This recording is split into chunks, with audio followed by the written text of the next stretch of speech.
Hello. Hello, everybody. Here we are again. Motobucks in the morning on Monday. Just what the doctor ordered. So on Motobucks in the morning, we talk about car-related things. And this morning, I'd like to tell you about one of our clients that has a 2014 Jeep Wrangler, and she's a 20-year-old woman here in Las Vegas, local. She works for the county, and we're going to try to get her on as a guest. So she can tell her story. But what's the what the thing is that what we want to talk about is situations that people are in, and also how to do the best by yourself. So this woman's situation was that she's a young person and she has great credit, and she has a job. She's a works for the county, and so anyway, she bought this Jeep for about $24,000. It's a really nice Wrangler hardtop Jeep, and I'm sure she's very excited about it.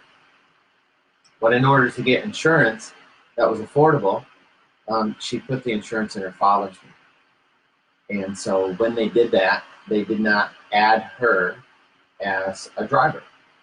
So everybody thought, oh, great. And I don't know how the finance company actually didn't catch on to this and want proof that she was actually insured on the car. So fast forward to not too long ago, and she was side swiped at a coming around a light. So she was going in one direction, coming around like this, and then the other car came and smashed her right on the front wheel and spun her all around. And the result of it was a lot of damage for the Jeep.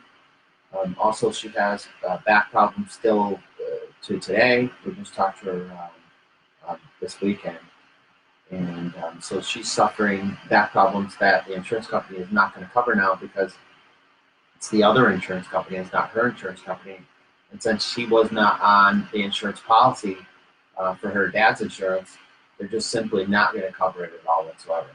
And so basically, this young woman is in a situation where uh, she's in an accident, and tow truck shows up, and then all of a sudden the tow truck is taking her car away to a big an auction. It's called insurance auto auction. It's here in Las Vegas.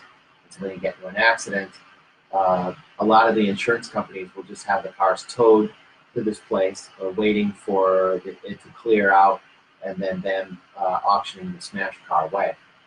The problem is with this car is that the other person's insurance company only paid $17,000 for a $24,000 truck, which left her with a balance of $7,000 in a smashed truck and no title because the finance company still holds title.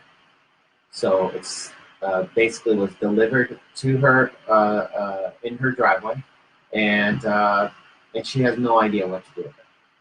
So she called Motobucks, and we came out there and we did an assessment of the vehicle at no charge, and went around and found out that the vehicle needs airbags and needs a front axle. It needs about $3,000 worth of work, which would put that car, a little bit too far out if somebody wanted to make any kind of profit on it, because now it's a salvage title car, and the value on it is a lot less. What we were able to do for this young woman is I was in banking for about 10 years, so I did a three-way call with her finance company, and was able to get them to recast the loan. So instead of a $24,000 loan, she was paying off of a $7,000 loan at probably a little higher interest rate, because during the process, she didn't know that she had to keep making payments on her loan, which were $500 a month. She missed two payments and jeopardized her credit a little bit. But I was able to talk to her and just educate her on how to make that a better situation for herself. And so then she was able to apply for a loan modification, just like people do on houses, and then consolidate that so that it would be a better, more affordable payment for her. And then what else she's able to do is to either on a credit card or to go get another little personal loan for $3,000 is to get the money to fix the car up. So now she has a $10,000 loan. The car is all fixed up, and she's able to drive it while she pays for the loan. If she would have just gotten rid of it for $1,000, probably is what anybody would have paid for it. Maybe $1,500. She still would have had a $5,000 loan or $5,500 loan that she, was basically for nothing. And so we were able to go out there and to restructure everything for her, so she's able to drive her Jeep, and when she makes payments on it now, it's actually going to be for something that she wants, and she could drive that Jeep forever. So we have a lot of connections here in Las Vegas.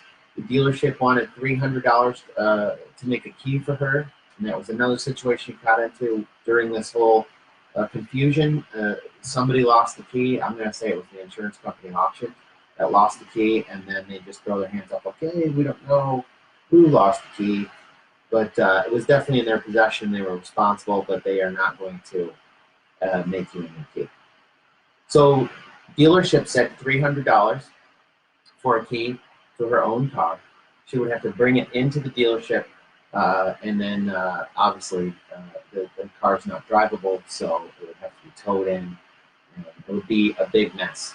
So what we did was we sent a locksmith out there for $165. This gentleman was able to go to her house and cut her a brand new key and program it right on the spot and save her about $100 to $200 and a lot of inconvenience on the car. And so now she's able to, can you see, Dave? Now she's able to get a key for the car, so you can actually move the car around and drive it. We have a question. How much does it cost to post a car on our app? Close your eyes and what do you see? It's Nothing. free. There's no listing fees on this app, so you can post your car for free. And we got a lot of postings over the weekend. I would say more than normal. We got a lot, about 15 new listings, and we're already getting bids on a lot of those cars too. So definitely be a good time to go ahead and list your vehicle. Like that little cool Mercedes that's on there. That is nice. Runs and drives. And yeah, that's a great car. We've got I think it's up to $20 right now, the bid. That's which is going to be interesting. So it's actually $83. Is it $83? Yes, there's a little bit of bidding war. So that car we got that car for $100. So it's probably worth about $1,200. So it's a good bargain. Absolutely. That's for sure. So awesome. All right. So I hope that answered the question. Now, so you were saying with the back to the story with the Jeep. Mm-hmm. Well, the girl's in the process of consolidating all this, and I think the outcome is going to be that she's going to have a running and driving Jeep that she could drive and make payments on, and I think everything's going to work out for her. And, working out, and we'll say hello to her, one of our Motobucks people, and she sent me a coffee on a text message, and I didn't know that was possible. But thank you for the coffee. That was very great. And that's it. So it worked out for her. So I just want to tell a positive story and then just kind of educate people on processes. So sometimes the insurance companies, the finance companies, that kind of thing can get very daunting. But there's processes for everything, especially mortgages. I know that sometimes, or car loans. And I know that a lot of times people don't know that just because you get told no for financing, there has to be a reason why there's a no. Sometimes, if you change your situation around a little bit to make it beneficial or to meet the guidelines of the loan, sometimes maybe it isn't even that loan, but maybe they have another loan that would suit you. And that's what I think. There's a car on Motobucks right now, which was I forget which one it was. It's it's a little car, but the lady had a title loan, so she was wanting $500 for this car, and so these are the type of things that you can still buy So when I asked her a question, you know, how much do you owe on the title loan? She says, well, I owe $800, but I was hoping to sell the car for parts for $500. But, you know, the reason I asked the question is to get it exposed, because if you were to buy the car from her for $500, you can go with her to the title loan place and pay the additional $800 off, and then for $1,300 you actually own the car, and you don't have to just use it for parts. You could actually buy the thing. But a lot of people don't realize that when it comes to, you know, money owed and banking, that type of thing. Right. So it's just the same thing as buying a house. Everybody's house isn't paid off, but it doesn't mean that you can't sell the house. And it's the same thing with a car. If you have financing on a car, it doesn't mean that you can't sell the car. It just means that the financing has to get paid off in the process.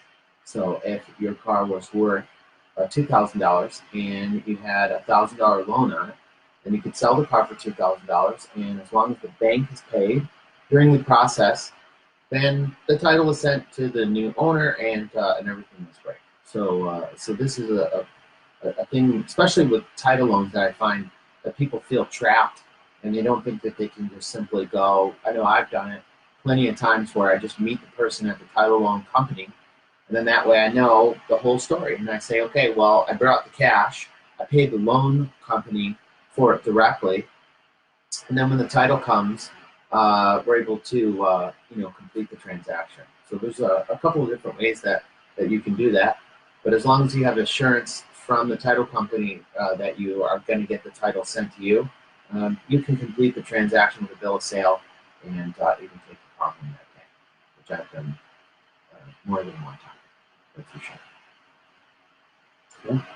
All right, guys. Well, unless anybody else has any other questions today, I guess we're signing off for now. But join us next Monday. Bring your car questions every Monday at 9 a.m. We're going to be there. Yeah, I dare you. Ask a challenging question about a car situation that you might be in. We'll be happy to answer it. And don't forget to like our Facebook page. We'll see you next Monday.